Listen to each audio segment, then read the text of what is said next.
Hello बच्चों, welcome to grade upgrade. आज हम लोग क्या सीखने वाले हैं? आज हम लोग सीखने वाले हैं ट्वेल्थ का इकोनॉमिक। ओके, अभी से मैं ट्वेल्थ इकोनॉमिक के जितने भी चैप्टर्स हैं उन सारे चैप्टर्स के वीडियोस आप तक लाने वाला हूं। तो इसके लिए चैनल को सब्सक्राइब कर दीजिए और जो भी अपने दोस्त हैं उनको भेज दीजिए। ऐसा नहीं कि आपको ऑफलाइन पढ़ने की जरूरत नहीं है, बट आपको अगर समझिए कुछ पढ़ने के बाद अगर आप कुछ भूल गए तो आप क्या कर सकते हो, यहां से क्विक रिवीजन ले सकते हो। मैं कोशिश करूंगा कि आपको अच्छा पढ़ाने के लिए, और आप भी कोशिश करिएगा अच्छे से समझने के लिए। थोड़ा डीप डिटेल बातें होंगी, थोड़े एग्जांपल्स दूंगा। ओके, और टेंशन मत लीजिए कि धीरज सर आज इकोनॉमिक सिखा रहे हैं। ओके बच्चों, मैंने एमए इन इकोनॉमिक किया हूं, सो उसका टेंशन मत लीजिएगा। ओके, बिकॉज मेरा इकोनॉमिक की स्पेशलिटी है, बट मैथमेटिक्स मेरा पैशन है, तो इसके लिए दोनों को हम साइड बाय साइड लेकर चलेंगे। ओके, सो देखिए हम लोग क्या शुरू करने वाले हैं, इकोनॉमिक। ओके, सो इकोनॉमिक मतलब क्या होता है? इकोनॉमिक का मतलब होता है स्टडी रिलेटेड मनी। हम लोग जब मनी के बारे में स्टडी करते हैं, मीन्स हमारे जो ये ग्लोब पर जो भी मनी रिलेटेड एक्टिविटीज होती हैं उसे हम लोग क्या बोलते हैं, इकोनॉमिक बोलते हैं। समझ रहा है क्या? मीन्स जैसे कि मैंने बिजनेस किया, मैंने ट्रेड किया, मैंने किसी को पैसा दिया, मैंने किसी से पैसे से सामान लिया, इन सारी चीजों को हम लोग क्या बोलते हैं, इकोनॉमिक बोलते हैं। ठीक है, अब देखो ये जो इकोनॉमिक है, ओके, देखिए सब लोग आपके पास टेक्स्ट बुक होगा तो आप टेक्स्ट बुक ओपन कर सकते हो। ओके, टेक्स्ट बुक ओपन करके मैं यहाँ पे हेड पॉइंट लिखकर आपको समझाऊंगा। अगर मुझे जरूरत पड़ेगा तो मैं अंदर का कंटेंट भी रीड करूंगा, और अगर जरूरत नहीं पड़ेगा तो आपको मैं हेड पॉइंट पढ़कर ही क्या करूंगा, चीजें समझाऊंगा। टेंशन मत लीजिएगा, मैं आगे वो भी वीडियो बनाऊंगा कि इकोनॉमिक पढ़ा कैसे जाता है, इकोनॉमिक का पेपर कैसे लिखा जाता है, वो सारे कंसेप्ट आपके साथ क्या होंगे, डिस्कस किए जाएंगे। ठीक है, सो देखिए हमारा जो पहला चैप्टर है इकोनॉमिक का वो है introduction to micro economic and macro economic. Okay, अभी देखिए एक चीज क्लियर कर लीजिएगा कि मैं जो सिखाने वाला हूं वो मैं थोड़े रॉ लैंग्वेज में सिखाऊंगा, ताकि जो अपने बच्चे हैं, बच्चे लोग को कंसेप्ट समझ पाए। तो ज्यादा इकोनॉमिक टर्म्स नहीं यूज करूंगा, बिकॉज इकोनॉमिक टर्म यूज करने से क्या होता है कि बच्चे कंफ्यूज हो जाते हैं। तो मैं क्या कोशिश करूंगी कि थोड़े रॉ वर्ड यूज करूं, मतलब थोड़े बच्चों जैसे शब्दों को प्रयोग करके आप तक इकोनॉमिक कंसेप्ट समझाने की कोशिश करूंगा। तो देखिए पहला चैप्टर क्या है, introduction to micro economic and macro economic. कि ये माइक्रो इकोनॉमिक और मैक्रो इकोनॉमिक होता क्या है, ये चीज क्या है। ठीक है, अब देखो मैंने बोला कि कवि याद रखना कि economic is derived from the word oikonomia, जिसका मतलब क्या होता है, एनीथिंग रिलेटेड टू मनी। मतलब जो हम लोग मनी रिलेटेड थिंग्स करते हैं उसे हम लोग क्या बोलते हैं, ओइकोनोमिया बोलते हैं।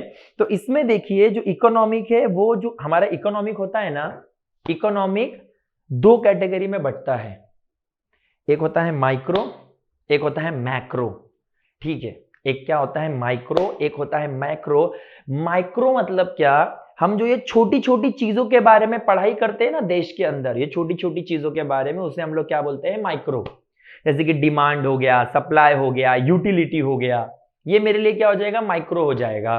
जैसे कि फॉर्म्स ऑफ मार्केट हो गए, ये सब मेरे लिए माइक्रो हो जाएगा, बिकॉज हम लोग क्या कर रहे हैं, समाज के छोटे छोटे चीजों के बारे में पढ़ रहे हैं, वो मेरे लिए माइक्रो हो जाता है। मैक्रो मतलब हम लोग जो लार्जर स्केल पढ़ते हैं, हम जो बड़ी बड़ी चीजें पढ़ते हैं देश के बारे में, जैसे कि देश का एम्प्लॉयमेंट क्या है, देश का पॉवर्टी क्या है, देश का इन्फ्लेशन क्या है, देश का डिफ्लेशन क्या है, ये सब चीजें किस में आ जाती है, मैक्रो में आ जाता है। समझ रहा है क्या? तो इसका मतलब क्या होता है, micro is derived from the word mikros, Greek word which means small. Okay, micro is derived from the mikros from Greek word which mean small. मतलब हम जो ये छोटी छोटी चीजों के बारे में पढ़ते हैं ना, उसे हम लोग क्या बोलते हैं, माइक्रो बोलते हैं। ठीक है, जैसे कि समझो मेरे पास पूरा केक है और मैं सिर्फ पेस्ट्री के बारे में पढ़ रहा हूं, केक है और मैं पेस्ट्री के बारे में पढ़ रहा हूं, ये मेरे लिए क्या हो गया, माइक्रो हो गया। पूरा जंगल है और मैं सिर्फ एक पेड़ के बारे में पढ़ रहा हूं, तो ये क्या हो गया, माइक्रो हो गया। अब मैक्रो मतलब क्या, मैक्रो मतलब होता है हमारे लिए लार्ज। हम लोग जब बड़े बड़े चीजों के बारे में पढ़ते हैं उसे हम लोग क्या बोलते हैं, मैक्रो बोलते हैं। और मैक्रो कौन से वर्ड से डिराइव्ड हुआ है, मैक्रोस।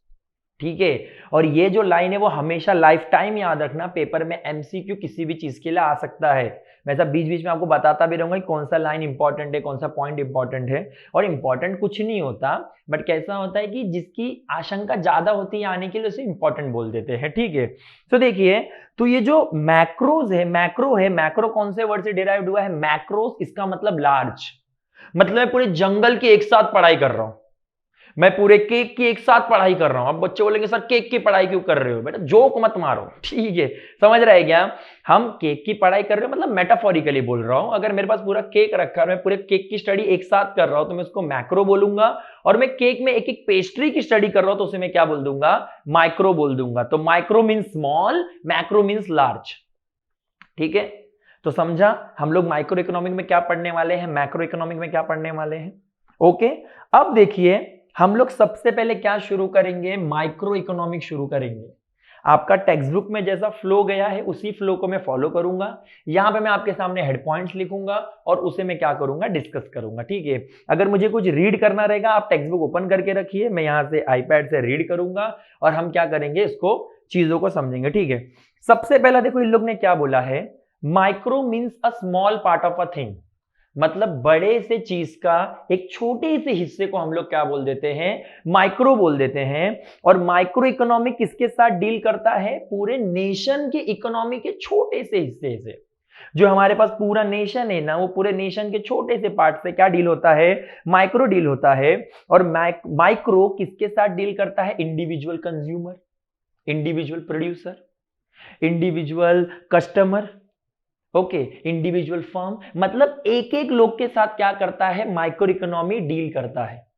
समझ रहा है क्या? मतलब जैसे कि मैं इंडिविजुअल हूं, मुझे क्या खाने को पसंद है, मैं दुकान से क्या खरीद रहा हूं, मैं अगर बिजनेसमैन हूं तो मैं अपना सामान कितने का बेच रहा हूं, मतलब पूरा देश कितने का बेच रहा है वो मुझे लेने देने की जरूरत नहीं है, बट मैं कितने का बेच रहा हूं वो क्या होगा? मेरे लिए माइक्रो इकोनॉमिक होगा। समझा क्या बेटा? ओके, सो अगर कोई पूछेगा व्हाट इज मीनिंग, तो यहां पे जो मीनिंग दिख रहा है वो पूरा का पूरा लिख सकते हो, जिसमें से लेकिन micro means a small part of a thing, micro economy does deals with the small part of a national economy. इतना पॉइंट बहुत ज्यादा इंपॉर्टेंट है। उसके बाद अगर आपका रिमेंबरिंग पावर अच्छा है तो आप उसको भी याद करके लिख सकते हैं, ठीक है। अब देखिए डेफिनेशन ऑफ माइक्रो इकोनॉमी। अब माइक्रो इकोनॉमी का डेफिनेशन क्या है, ठीक है। याद रखिए यहां पे दो लोग का डेफिनेशन है, ठीक है। कभी भी याद रखना जो डेफिनेशन होता है ना वो आपको डिट्टो लिखना पड़ता है, सेम टू सेम।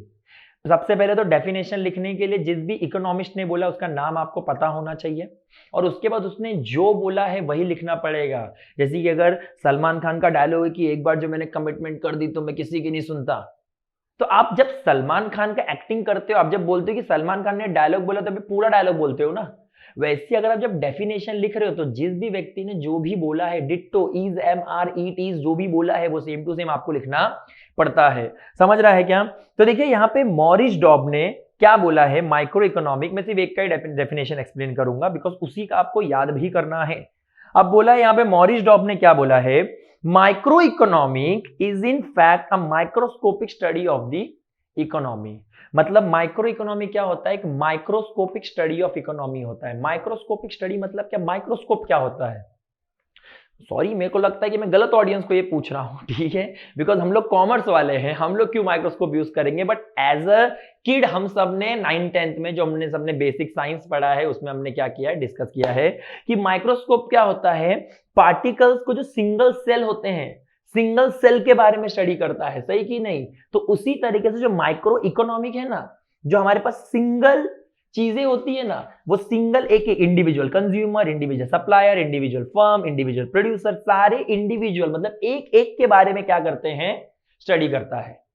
जैसा यूनिसेलुलर एनिमल्स को हम लोग, यूनिसेलुलर जो भी होते हैं उनको हम लोग देख सकते हैं क्या नेक्ड आईज से? तो उसके लिए हम लोग क्या करते हैं? माइक्रोस्कोप का यूज करते हैं ना।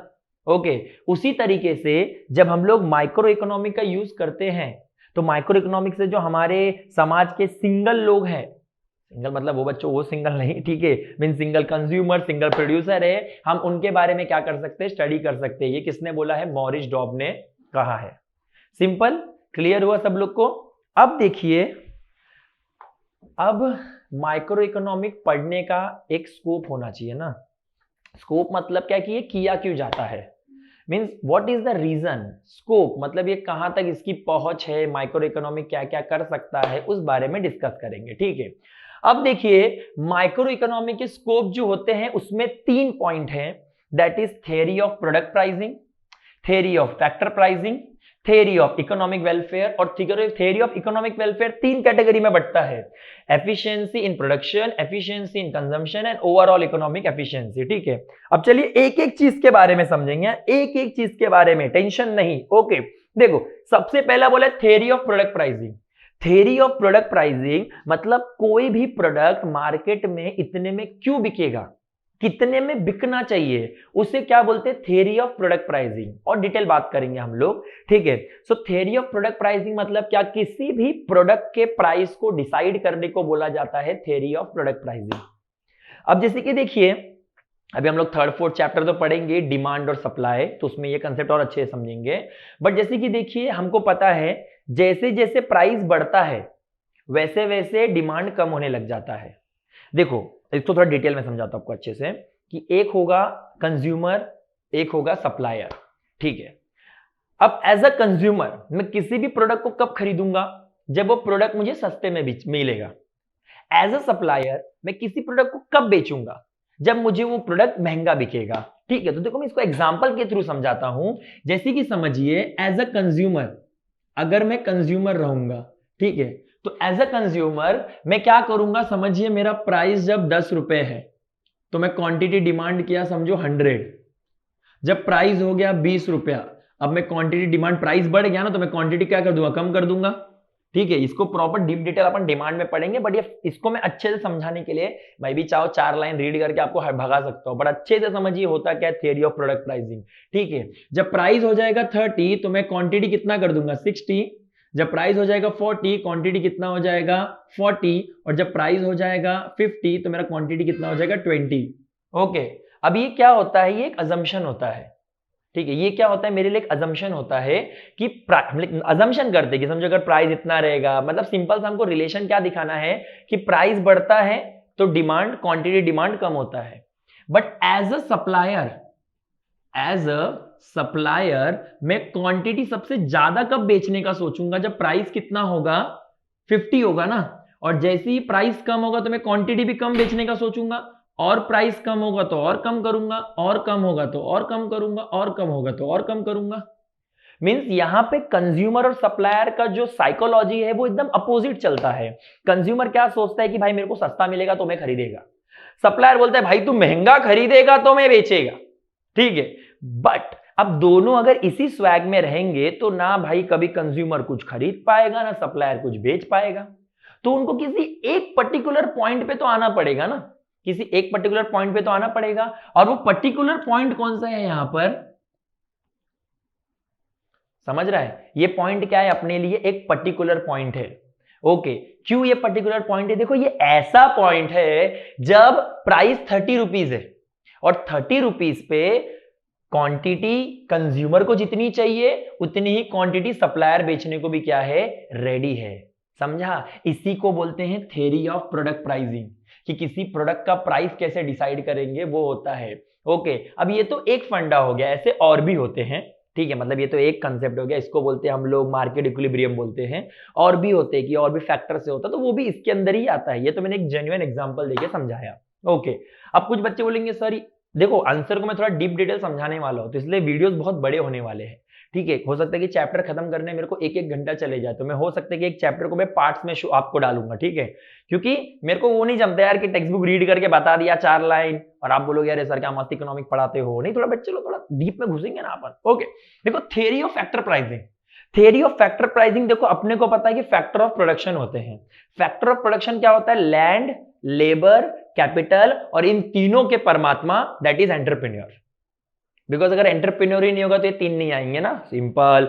So land, labour, capital, entrepreneur. अब देखो लैंड को क्या चाहिए, रेंट चाहिए, लेबर को क्या चाहिए, वेजेस चाहिए, कैपिटल को क्या चाहिए, इंटरेस्ट चाहिए, और एंटरप्रेन्योर को क्या चाहिए, प्रॉफिट चाहिए। तो अब मेरे को लैंड के लिए कितना रेंट देना चाहिए, लेबर को कितना वेजेस देना चाहिए, और हमारे कैपिटल पे कितना इंटरेस्ट देना चाहिए, और हमारा एंटरप्रेन्योर को कितना प्रॉफिट देना चाहिए, कैसे डिसाइड करेंगे, कुछ तो एक फैक्टर होना चाहिए ना डिसाइड करने का। तो उसे डिसाइड कैसे किया जाएगा? उसे डिसाइड किया जाता है थ्योरी ऑफ फैक्टर प्राइसिंग से। ओके, मींस माइक्रो इकोनॉमी क्या मदद करता है? फैक्टर के प्राइसिंग को डिसाइड करने में मदद करता है। समझा बच्चों? ओके, अब देखिए थ्योरी ऑफ इकोनॉमिक वेलफेयर, ये 2 पॉइंट समझा। मींस माइक्रो इकोनॉमी का पहला स्कोप क्या है कि वो प्रोडक्ट का प्राइस डिसाइड करने में मदद करता है। दूसरा स्कोप है उसका कि वो फैक्टर, जो फैक्टर है लैंड, लेबर, कैपिटल, एंटरप्रेन्योर, उन सबका प्राइस कितना होना चाहिए, कितने में बिकेगा, मतलब लोग कितने में उससे अप्रोच करेंगे। अब जैसे कि देखो मैंने घर ले लिया, ठीक है, अब देखो ना ये बहुत बेसिक चीज है बेटा यार। अगर तुमने घर लिया, तुम घर किसी को भाड़े पे देते हो तो आप प्राइस डिसाइड करते हो ना। कैसे डिसाइड करते हो आप? मार्केट में देखते हो ना, अरे मैं अपना रूम भाड़े पे मेरे को देना है, तो मैं रूम भाड़े पे कैसे पे दूंगा? तो उठ बिट के बोल दूंगा अरे भाई 2 लाख रुपया, नहीं ना। कुछ तो एक प्रॉपर जरिया होता रहेगा ना, एक फैक्टर को आप प्राइस लगाते रहोगे ना, मार्केट एनालिस्ट करके, एक एक घर घर जाके पूछ के भाई आपका घर कितने में भाड़े में है, तो आप उस हिसाब से अपना भी डिसाइड करते हो ना। उसको ही बोलते हैं theory of factor pricing. Okay, अब थ्योरी ऑफ इकोनॉमिक वेलफेयर मतलब क्या? इकोनॉमिक वेलफेयर मतलब क्या? लोगों का मतलब भला भी होना चाहिए। मीन्स आपको ऐसे करना है जिस हिसाब से क्या हो सके, लोगों का भला भी हो सके। जैसे कि सबसे बोला efficiency in production. Efficiency in production मतलब क्या? आपके पास जितने भी रिसोर्सेस है उससे जितना प्रोडक्शन हो सके उतना प्रोडक्शन करो। सबसे बेस्ट एग्जांपल इसका पता है क्या? गन्ने वाला। गन्ने वाला देखो मशीन में गन्ना डालता है, जूस निकलता है, गन्ना डालता है, जूस निकलता है। भाई वो लास्ट का जो छोटे छोटे कचरे होते हैं उससे भी डालता है कि भाई 4 बूंद तो निकलेगा और बूंद बूंद से घड़ भर जाएगा। समझ रहे हो क्या? तो थ्योरी एफिशिएंसी इन प्रोडक्शन का मतलब क्या होता है कि आप जो प्रोड्यूस कर रहे हो, मतलब आपके पास जो भी रिसोर्सेस है ना, उससे जितना मैक्सिमम प्रोड्यूस कर सको आप उसे प्रोड्यूस करो। समझा बच्चों? अब efficiency in consumption. Efficiency in consumption मतलब होता है कि आप जो भी प्रोड्यूस कर रहे हो वो लोगों तक पहुंचना चाहिए। समझ रहे हैं? वो लोगों तक पहुंचना चाहिए, लोगों तक वो आप पहुंचेगा नहीं तो क्या प्रोडक्शन क्या वेयर हाउस में रखने के लिए बनाया क्या आपने? इसलिए देखो वहां पे पॉइंट में लिखा भी कि एफिशिएंसी इन कंजम्पशन में, क्या efficiency in consumption means distribution of produce goods and services among the people for consumption in such a way as to maximise total satisfaction of the society. Means आपने जो produce किया वो लोगों तक पहुंचे और लोग उससे सेटिस्फाई भी होना चाहिए कि हाँ भाई बहुत सही चीज मिली है। ओके, और लास्ट में है कि overall economic efficiency. Overall economic efficiency का मतलब क्या होता है? It means the production of those goods which are most desired by people. Means जो लोगों को चाहिए वही प्रोड्यूस करो। मींस जो लोगों को मांगता है वही लोगों तो क्या करिए, पहुंचा दीजिए। सब लोग को समझा? स्कोप समझा सब लोग को? पहला क्या था हमारा? थ्योरी ऑफ प्रोडक्ट प्राइसिंग, मतलब किसी भी प्रोडक्ट का प्राइस कैसे डिसाइड होगा। थ्योरी ऑफ फैक्टर प्राइसिंग मतलब क्या? जो लैंड, लेबर, कैपिटल, एंटरप्रेन्योर उनको कितना देना चाहिए, वेजेस और rent, wages, interest and profit. और थ्योरी ऑफ इकोनॉमिक वेलफेयर मतलब क्या? इकोनॉमी का भला कैसे होगा। ठीक है, तो सबसे पहले तो जितने भी रिसोर्सेज है उसको पूरा प्रोड्यूस करो अच्छे से, उससे जितना हो सके निचोड़ के प्रोडक्शन करो। एफिशिएंसी इन कंजम्पशन मतलब क्या? आपने जो प्रोड्यूस किया है वो लोगों तक पहुंचना भी चाहिए और उनसे उनको मैक्सिमम सेटिस्फेक्शन भी डिराइव होना चाहिए। और ऑल ऑफ इकोनॉमिक एफिशिएंसी मतलब क्या?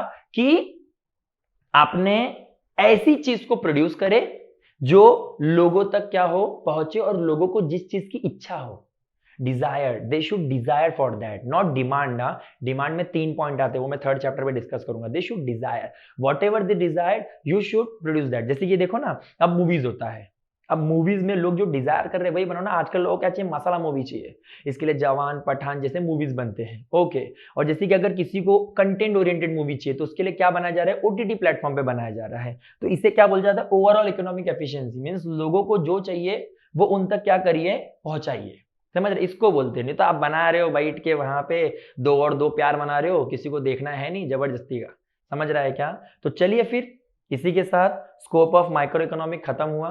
अब हम लोग आएंगे नेक्स्ट आंसर पे। तो जैसे मैंने आपको वादा किया था कि मैं हर आंसर का अलग अलग वीडियो बनाता हूं, नहीं तो एक वीडियो बहुत ही लॉन्ग फॉर्म हो जाएगा और आपको समझिए किसी को स्कोप नहीं, किसी को सिर्फ फीचर पढ़ना है तो उसको पूरा वीडियो में ढूंढना पड़ेगा कहां पर क्या है। तो इसके लिए मैं आपके लिए क्या करता हूं, वीडियो को ब्रेक ब्रेक करके अलग अलग वीडियोस आपके लिए अपलोड किया जाएगा। ओके, सो अगर आपको ये स्कोप वाला आंसर समझा रहेगा तो हमारे प्लेलिस्ट में अगले वीडियो को देखें।